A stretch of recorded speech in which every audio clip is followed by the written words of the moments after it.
সময়টা প্রাক বর্ষাকাল। মনটা বর্ষার মেঘের মতোই উড়ু উড়ু।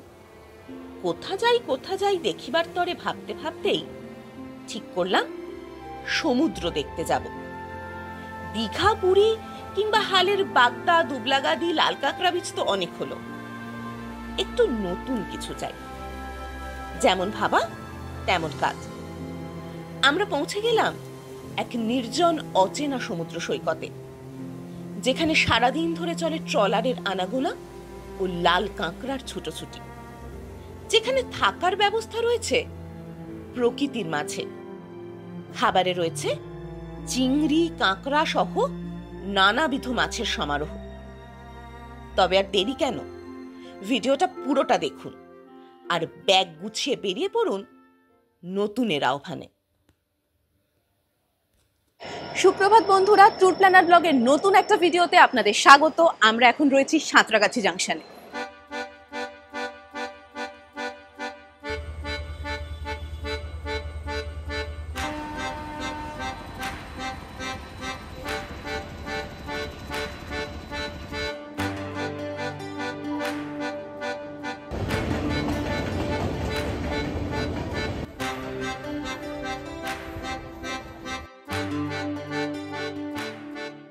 আমরা এখন রয়েছি সাঁতরাগাছি স্টেশনে, আর সাঁতরাগাছি স্টেশন থেকে সকাল 9:10 02847 সাঁতরাগাছি দীঘা স্পেশাল ট্রেন ধরে আমরা আজকে পৌঁছে যাব নতুন একটা জায়গায়।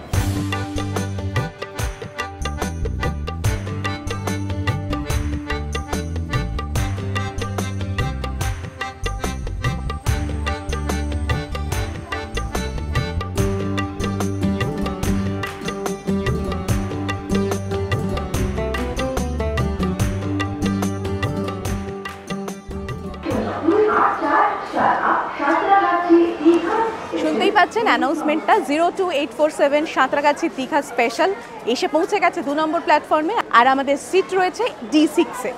ব্যাগেজ নিয়ে আসতে বেশ গলদঘর্ম অবস্থা, যদিও মাঝে মাঝে আকাশ মেঘলা হচ্ছে। দেখা যাক শেষ অবধি ওয়েদার আজকে কি বলে।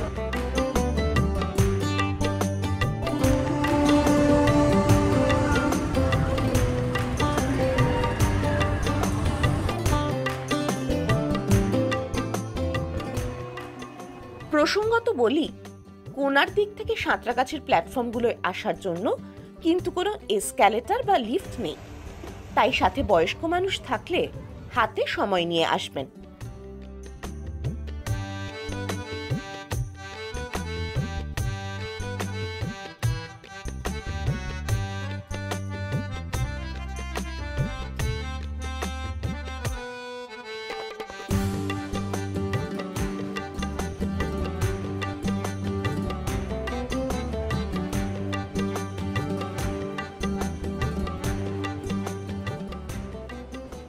আমরা মেচেদা পৌঁছলাম।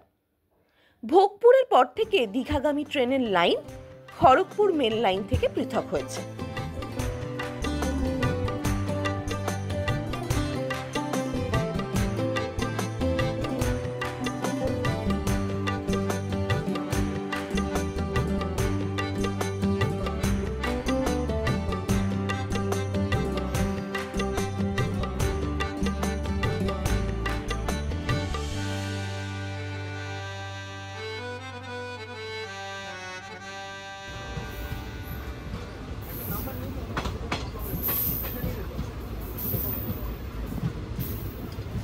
এখন সময় দুপুর 12:15 আর আমরা এসে পৌঁছে গেছি কাঁথি স্টেশনে। কাঁথি পূর্ব মেদিনীপুরের অন্তর্গত। এই কাঁথি রেলওয়ে স্টেশন শুরু হয় 2004 সাল থেকে। ওই যে আমাদের ট্রেন চলে যাচ্ছে প্ল্যাটফর্ম ছেড়ে, আমাদের 1 নম্বর প্ল্যাটফর্মে ট্রেন এসে পৌঁছেছিল। এখন বাইরে যাওয়া যাক, চলুন আমরা এখন সিঁড়ি দিয়ে বাইরের দিকে এগিয়ে যাই।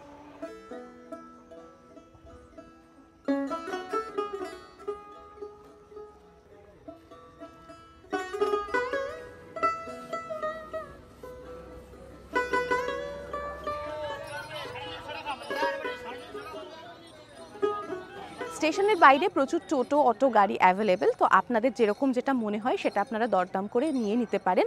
আমরাও এখন একটা অটো করে চলে যাব আমাদের গন্তব্যের দিকে। নতুন সমুদ্র সৈকত হাতছানি দিয়ে ডাকছে আমাদের।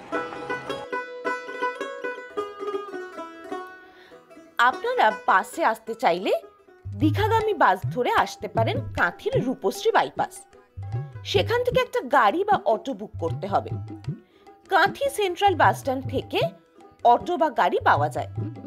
এছাড়া পাবলিক ট্রান্সপোর্ট ব্যবহার করে যেতে চাইলে রূপশ্রী বাইপাস থেকে একটু এগোলেই পেটুয়াঘাট যাওয়ার ট্রেকার পাবেন।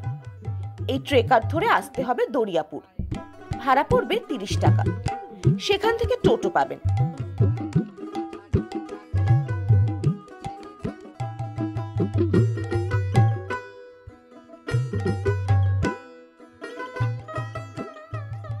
আমরা আজ যাচ্ছি কানাইচট্ট সমুদ্র সৈকতে। যাওয়ার পথে ঝাউয়ের জঙ্গলের মধ্যে দিয়ে সমুদ্র দেখা যাচ্ছে।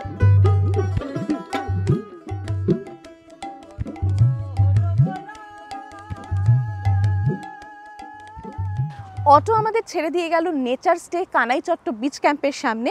আমাদের স্টেটা আর একটুখানি এগোলেই দেখতে পাওয়া যাবে চারদিকটা পুরো সবুজ গাছগাছালিতে ঢাকা, এবং তার মাঝখান দিয়ে সামান্য একটা পথ হেঁটে যাওয়া, যেটা এসে থেকেই আমরা ফিল করছি সমুদ্রের গর্জনটা, সমুদ্রের ঢেউয়ের গর্জনটা কানে আসছে। তো মন টিকছে না মোটেই এখানে, খালি মনে হচ্ছে যে একটুখানি বিচটা থেকে ঘুরে আসি, দেখে আসি সমুদ্রটা কীরকম। যাবো তার আগে একটুখানি ব্যাগেজগুলো রুমে রেখে যাই।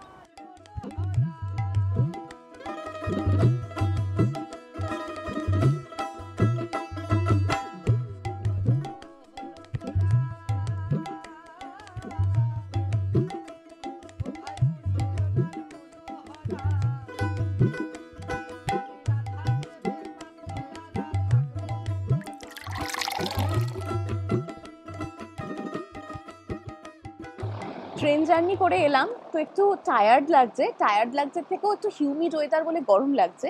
এরকম সময় আমাদের ভীষণ জল তেষ্টা পাচ্ছিল, তো শুধু জল নয় তার বদলে চলে এসছে এরকম শরবত। এটা কিন্তু বাজার চলতি কোনো শরবত নয়, এটা ওই বাতাসা দিয়ে বেশ সুন্দর করে ওনারা বানিয়ে দিয়েছেন। তো এই গরমে এই গরমে গলা ভিজিয়ে পুরো মন শরীর শান্ত হয়ে গেল।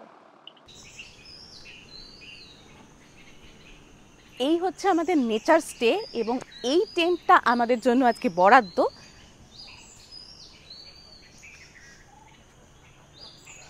একদম ছোট্ট ছিমছাম একটা টেন্ট, কিন্তু টেন্টের মধ্যে যেগুলো থাকার দরকার, মানে যেগুলো আবশ্যিক, সেগুলোর কোনো কিছুরই ঘাটতি নেই। জলের ব্যবস্থা রয়েছে, টাওয়েল রয়েছে, আর সমস্ত গ্যাজেটসে চার্জ দেওয়াটা ভীষণ ইম্পর্ট্যান্ট একটা বিষয় আমাদের জন্য। তো চার্জিংয়েরও অপশান রয়েছে, আর লাইট তো যথারীতি রয়েছে। এখন দিনের বেলা আলো লাগছে না। এই যে কিটটা দিয়েছেন, কি আছে দেখা যাক। বাহ, দুটো ব্রাশ, পেস্ট, এটা শ্যাম্পু, সাবান, আর এইটা হচ্ছে রিফ্রেশিং ওয়াইপস। বাইরে এরকম সুন্দর মোড়া মতন দেওয়া আছে বসার জন্য, একটা ছোট ডাস্টবিন রয়েছে। আর সব থেকে যেটা বলার কথা, চারদিকে সবুজ গাছগাছালি, তার মাঝখানে এরকম সুন্দর সুন্দর টেন্ট, ভারী সুন্দর লাগছে জায়গাটা দেখতে। আর একটা যেটা মজার ব্যাপার, মাঝে মাঝেই মেঘের ডাক শোনা যাচ্ছে। তো বৃষ্টি হলে এই জায়গাটার রূপ কীরকম বদলে যাবে এটা ভেবে খুব ভালো লাগছে। বৃষ্টি কি আদৌ হবে কে জানে। প্রসঙ্গত বলি, এখানে টেন্টের সাথে কিন্তু অ্যাটাচ টয়লেট নেই। টেন্টের পাশেই কমন টয়লেট আছে, তবে টয়লেট বেশ পরিষ্কার পরিচ্ছন্ন, তাই কোনো অসুবিধা হয় না। কানাইচট্ট নেচার স্টেতে ফ্যামিলি টেন্ট ছাড়া কাপল টেন্টেরও ব্যবস্থা রয়েছে। আমরা ঝটপট স্নান সেরে ডাইনিং স্পেসে চলে এলাম। ডাইনিং স্পেসটাও ভীষণ সুন্দর, মানে একদম প্রকৃতির মাঝে, প্রকৃতির সাথে সামঞ্জস্য রেখে এরকম সুন্দর করে বানানো। এখানে লাঞ্চ ডিনার যাই করি না কেন বেশ করতে মজাই লাগবে। চারদিকটা সবুজ, চোখের শান্তি, মনের শান্তি, আর তার সাথে জমিয়ে খাওয়া দাওয়া। এসে প্রথমেই আমরা ফ্রেশ হয়ে নিয়েছি এবং তারপরে সাজুগুজু করে একেবারে চলে এসেছি লাঞ্চ করতে। আর লাঞ্চ করতে এসে দেখছি এলাহি আয়োজন, ভাত, ঘি, উচ্ছে ভাজা, ডাল, ভাজা, তরকারি, ছোট মাছ ভাজা, আর সাথে রয়েছে চিংড়ি, আর চাটনি পাঁপড় তো শেষে রয়েছে।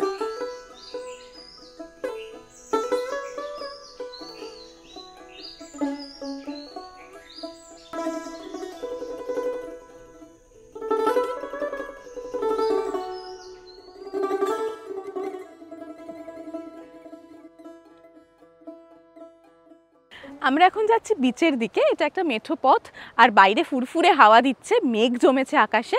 আমাদের যে স্টে, নেচার স্টে, সেখান থেকে মাত্র 150-200 মিটার হবে। এখান দিয়ে যেতে যেতেই আমরা 10 বার দাঁড়াচ্ছি, কারণ এত সুন্দর হাওয়া দিচ্ছে। খুব মজা করতে করতে আমরা এগিয়ে যাচ্ছি বিচের দিকে।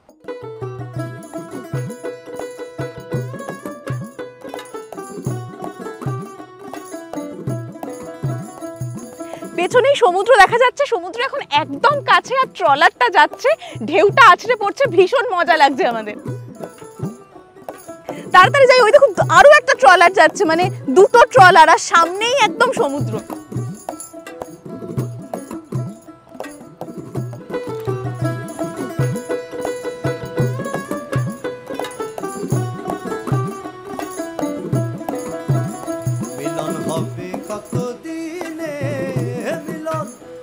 কতদিনে আমার মনের মানুষের শানে, আমার মনের মানুষের শানে মিলন হবে কতদিনে, মিলন হবে কতদিনে আমার মনের মানুষের শানে, আমার মনের মানুষের।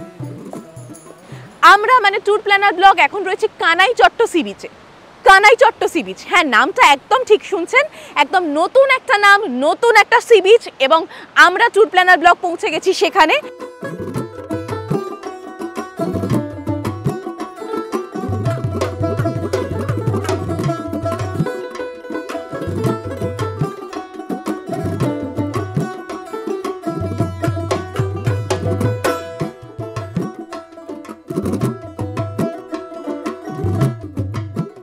এইখানে যেহেতু এখনো মানুষ সেভাবে জানতে পারেননি বিচটার কথা, তাই জন্য একদম নির্জন নিরিবিলি একটা সি বিচ, আর সেখানে আমরা দুজন ভীষণ এনজয় করছি। এই যে সমুদ্রটা, এটাও জোয়ার ভাটার উপর নির্ভর করে ওর এগিয়ে আসা এবং পিছিয়ে যাওয়া। এখন স্বভাবতই জোয়ার চলছে বলে সমুদ্রটা অনেকটা কাছে, একটু বাদেই ভাটার সাথে সাথে সমুদ্র সরে যাবে। যারা অত ভিড়ভাট্টা পছন্দ করেন না বা আমাদের মতো নতুন নতুন জায়গাকে এক্সপ্লোর করতে চান, তারা একবার ঘুরে যাবেন কানাইচট্ট সি বিচে। এবং এখানে থাকার জন্য বেশ সুন্দর একটা ক্যাম্প রয়েছে, যেরকম আমরা রয়েছি নেচার স্টে কানাইচট্ট বিচ ক্যাম্পে। এখানে বেশ কিছুটা সময় কাটিয়ে আমরা একটা অটো নিয়ে বেরিয়ে পড়লাম আশেপাশের জায়গাগুলো ঘুরে দেখার জন্য। ঘুরতে ঘুরতে আমরা এখন এসে পৌঁছে গেছি দরিয়াপুর লাইট হাউসের সামনে। তো দরিয়াপুর লাইট হাউসের ভেতরে ঢুকতে পারলাম না, একটু মন খারাপ, কারণ কাজ চলছে ভেতরে। অন্য সময় কাজ শেষ হয়ে গেলে ঢোকা যায়, তার ওই যে টিকিটের বিভিন্ন মূল্য এবং টাইমিংগুলো দেওয়া আছে এখানে। আমরা এবারে ঘুরতে পারলাম না ঠিকই, পরের বার নিশ্চয়ই আসলে একবার ঘুরে দেখে যাব।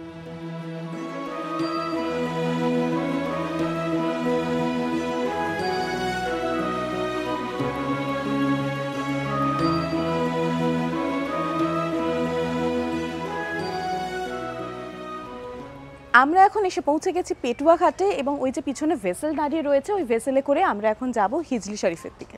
একটু আগে আমরা যখন কানাইচট্টে ভিডিও নিচ্ছিলাম, তখন দূর দিয়ে যে সারি দিয়ে ট্রলারগুলো যাচ্ছিল, এই যে তারা এখন এখানে এসে দাঁড়িয়েছে।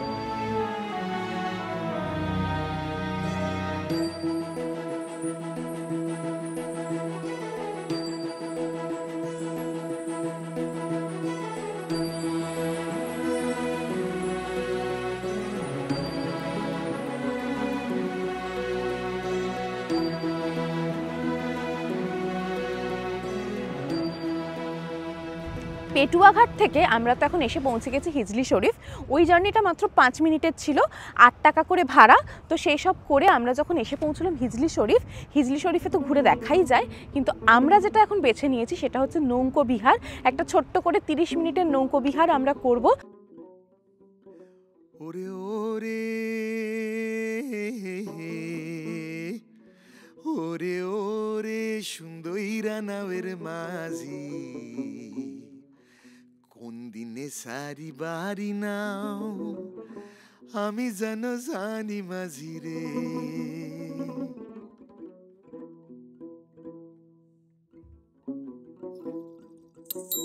ওরে সুন্দরীরা নাওয়ের মাঝি, কোন দিনে সারি বাড়ি নাও আমি যেন জানি মাঝি রে। ওরে ওরে সুন্দরী মাঝিরা নাবের মাঝি। থ্রিলিং একটা এক্সপিরিয়েন্স। আমরা এরকম আপ এন্ড ডাউন হচ্ছে দুলছি, তবে ভয় করি না অজানারে, কিন্তু সাবধানতা অবশ্যই আমরা অবলম্বন করে রয়েছি। কোনো চাপ নেই, মজা লাগছে। আমি যেন জানি মাঝি রে, ও মাঝি রে,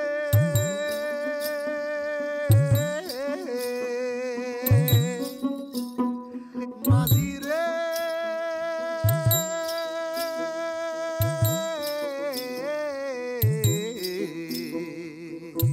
আমার বাড়ি আয়ো রে মাঝি, বইতা দিমু পিড়া, মাঝি বইতা দিমু পিড়া। আমরা আবার পেটুয়াঘাট ফিরে এলাম। আপনারা অবশ্য চাইলে একটা টোটো নিয়ে হিজলি শরীফ ঘুরে আসতে পারেন। আমাদের হাতে সময় ছিল না, তাই এবারে আমাদের আর যাওয়া হলো না। আমরা পেটুয়াঘাট মৎস্য বন্দরের ভেতরে এলাম। এখানে মূলত সমুদ্র থেকে মাছ ধরে আনা ট্রলারেরা আসে। মাছ এখানে আনলোড হয়, দরদাম হয়ে পাইকারি রেটে বিক্রিও হয়ে যায়। আমরা কানাইচট্ট নেচার স্টেতে ফিরে এলাম। রাতে নেচার স্টের পরিবেশটা পুরো বদলে গেছে।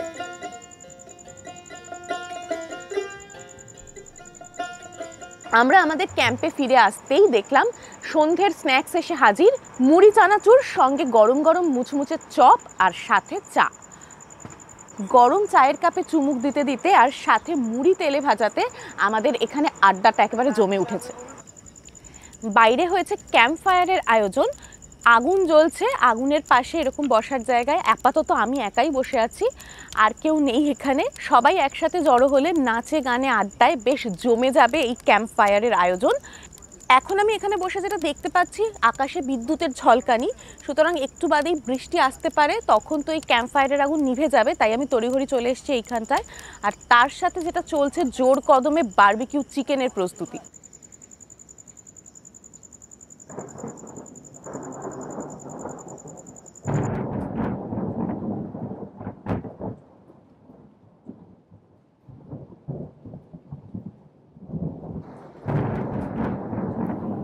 Barbecue ready. বারবিকিউ খেয়ে একটু রেস্ট নিতে নিতেই ডিনারের ডাক পড়লো। সন্ধ্যে স্ন্যাক্সটা খাওয়ার পর টেন্টে যেতে একটু চোখটা লেগে গেছিলো। যখন ডিনারের ডাক পড়লো তখন ঘুমটা ভেঙে গেল। তো চলে এসেছি ডিনার করতে। ডিনারে অপশান ছিল ভাত বা রুটি। আমি রুটি বলেছিলাম, অভিব্রত বলেছে ভাত। আমি সবসময়তে স্পেশাল ট্রিটমেন্ট পাই। অভিব্রতর জন্য যেরকম চিকেন রয়েছে, আমি তো চিকেন খাই না, তার জন্য আমার জন্য রয়েছে একদম পুকুরের ফ্রেশ তেলাপিয়া মাছ। তো রুটি, তরকারি, ডাল, তেলাপিয়া মাছ এইসব দিয়ে এখন ডিনারটা সেরে নেব। ভীষণ টায়ার্ড, আজকে সারাদিন এদিক ওদিক ঘুরে বেরিয়েছি। কালকে আবার আপনাদের সাথে দেখা হবে সকালবেলা। আমরা তো ঘুমোতে গেলাম, কিন্তু আমাদের দর্শক বন্ধুদের 75%, হ্যাঁ 75% যারা এখনো আমাদের চ্যানেল ট্যুর প্ল্যানার ব্লগকে সাবস্ক্রাইব করেননি। এই ফাঁকে জাস্ট একটা ক্লিকে সাবস্ক্রাইবটা করে নিন, আর কোথাও যাবেন না। কাল সকালের ভিউটা হতে চলেছে মেসমেরাইজিং।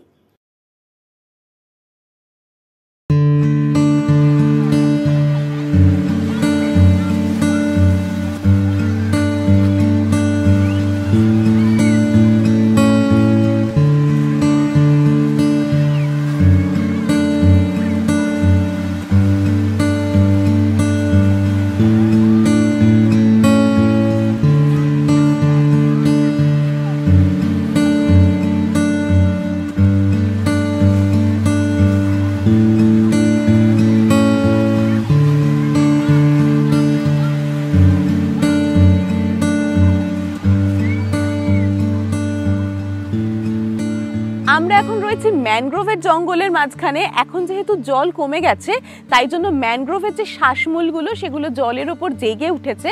আর এই যে এইখানটায় আর কেউ নেই, শুধু গাছে গাছে ফিঙে, মাছরাঙা এদের দেখা মিলছে।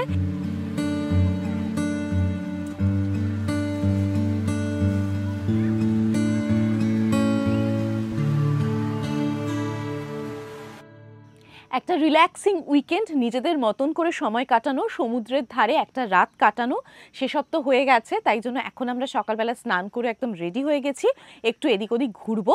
তার আগে ব্রেকফাস্ট তো করতেই হবে, তাই ব্রেকফাস্ট করতে চলে এসেছি। আর ব্রেকফাস্টে জেনারেলি থাকে লুচি, তরকারি, ডিম সেদ্ধ, মিষ্টি, কিন্তু আমরা আবার একটু বেশি হেলথ কনসিয়াস। না সেরকম ব্যাপারটা নয়, আমরা আসলে রুটিটা খেতে চেয়েছিলাম, তাই ওনারা রুটি দিয়েছেন, রুটি, তরকারি, ডিম সেদ্ধ, মিষ্টি। এখানে বারবারই বলছি, সমুদ্র জোয়ার ভাটার সাথে কাছে আসে দূরে যায়। কালকে বিকেলে সমুদ্রের একরকম রূপ দেখেছি, সকালবেলাতে তো চলে গেছিলাম ঘুম ভাঙতেই সমুদ্রের ধারে। এখন আবার একবার যাব সমুদ্রের ধারে, তার কারণটা হচ্ছে শুনেছি এখন জোয়ার এসেছে এবং জোয়ার আসলে স্বভাবতই সমুদ্র কাছে চলে এসছে। সমুদ্রে যখন এসছি শেষবার একবার দাপাদাপি তো করতেই হবে সমুদ্রের জলে, সেটা করব। তার আগে ব্রেকফাস্ট করে নেব, তারপর যাব সমুদ্রের দিকে। ব্রেকফাস্ট করে একটু রিল্যাক্সিং মুডে সময় কাটিয়ে আমরা আরেকবার সি বিচের দিকে এগিয়ে গেলাম। ফিরে যাওয়ার আগে ভাবলাম শেষবার সমুদ্রকে একবার দেখে যাই, এবং এক্সপেক্ট করেছিলাম এখন জোয়ার চলবে আর সমুদ্র একবারে কাছে থাকবে কালকে বিকেলের মতন, কিন্তু না, সেটা একেবারেই নয়। জোয়ার ভাটার টাইমটা ঠিক মতন জানতাম না, এখন ভাটা চলছে বলার আর সেটা অপেক্ষা রাখে না। দেখুন সমুদ্র এখন অনেক অনেক দূরে, মানে সকালে যেখানে ছিল তার থেকেও অনেক দূরে। জলে পা ডোবাতে মোটেই পারবো না, শেষবারের মতন ভেবেছিলাম সেটা করব। এখানে এটাই একটা ব্যাপার, কানাই চট্টতে আসেন যদি আপনারা, মাথায় রাখবেন জোয়ার ভাটার টাইমটা কিন্তু খুব বড় একটা বিষয় এখানে। তবে যেটা মজা হয়েছে এখন, যেহেতু মানুষের আনাগোনা এখানে সেরকম নেই আর ভাটা চলছে, জলও নেই, তাই দূরে যতটা তাকানো যাচ্ছে শুধু লাল কাঁকড়ায় বীজটা ভর্তি। এই পুরো জায়গাটায় লাল কাঁকড়ারা চড়ে বেড়াচ্ছে। আমরা কানাইচট্ট সি বিচ থেকে ফিরে চললাম। আপনাদের কাছে অনুরোধ, নতুন জায়গায় ছেড়ে যান আপনার পায়ের ছাপ, আবর্জনা নয়। তাই যেখানে সেখানে নোংরা ফেলা থেকে বিরত থাকুন। আজকের লাঞ্চে একেবারে মেনু বদলে গেছে। প্রথমে তেতো তো থাকবেই, ডাল, তার সাথে আজকে রয়েছে থোড়ের তরকারি, মাছ ভাজা তো রয়েছে, ছোট মাছ ভাজা, আর সাথে যেটা প্রচণ্ড লোভনীয় কাঁকড়া, সেই কাঁকড়ার কারি, এইটা রয়েছে। এবার একটা কথা বলার, সেটা হচ্ছে কালকে আমরা এসেছিলাম, কালকে আমরা লাঞ্চ, সন্ধে স্ন্যাক্স এবং রাতে ডিনার পেয়েছিলাম। আজকে সকালে ব্রেকফাস্টও পেয়েছি, যেটা আমাদের পুরোটা প্যাকেজের ভেতরে ছিল। কিন্তু আজকে যে আমরা লাঞ্চ করে বেরোচ্ছি, এটার জন্য কিন্তু এক্সট্রা পে করতে হবে। আপনারাও যদি মনে করেন এখানে লাঞ্চ করবেন, আলাদা করে পে করে লাঞ্চ করে তারপরে চেক আউট করতে পারেন। এবার আমরা কানাইচট্ট নেচার স্টেকে বিদায় জানিয়ে বাড়ি ফেরার পথ ধরলাম। ঠিক করলাম ফেরার পথে ঘুরে দেখে নেব কপালকুণ্ডলা মন্দির। বাড়ি ফেরার পথে আমরা এখন পৌঁছে গেছি কপালকুণ্ডলা মন্দিরে। এই যে মন্দিরটা, এটা নতুন মন্দির, শিব মন্দির। এই মন্দিরের একটা হিস্ট্রি রয়েছে। এক সময়তে বঙ্কিমচন্দ্র চট্টোপাধ্যায় দৌলতপুরের ডেপুটি ম্যাজিস্ট্রেট হয়ে আসেন এবং সেই সময়তেই তিনি তার কালজয়ী উপন্যাস কপালকুণ্ডলা রচনা করেন। তার পটভূমি তৈরি হয়েছিল এখানেই। বঙ্কিমচন্দ্র চট্টোপাধ্যায় যখন দৌলতপুর এবং দরিয়াপুরের ডেপুটি ম্যাজিস্ট্রেট হয়ে আসেন, সেই সময়তে তিনি এক কাপালিকের সাক্ষাৎ পান এই জায়গাতেই। এবং সেই সময়তে আরও একটি ঘটনা প্যারালালে চলছিল, সেটা হচ্ছে পর্তুগিজরা গ্রামের এক কিশোরীকে অপহরণ করে নিয়ে যায়। তো এই সমস্ত ঘটনাকে মাথায় রেখে এবং শেক্সপিয়ারের টেম্পেস্ট দ্বারা অনুপ্রাণিত হয়ে তিনি কপালকুণ্ডলার মতন কালজয়ী উপন্যাস রচনা করেন। পিছনেই রয়েছে পুরনো মন্দিরটা, তো চলুন আমরা সেখানেই যাই। সামান্য দূরেই রয়েছে পুরনো মন্দির। গ্রামের ভেতরে কিছুটা দূরেই রয়েছে মূল মন্দিরটা। আমরা পৌঁছনো মাত্র মন্দিরের তত্ত্বাবধানে থাকা ভূদেববাবু মন্দিরের প্রবেশদ্বার খুলে দিলেন।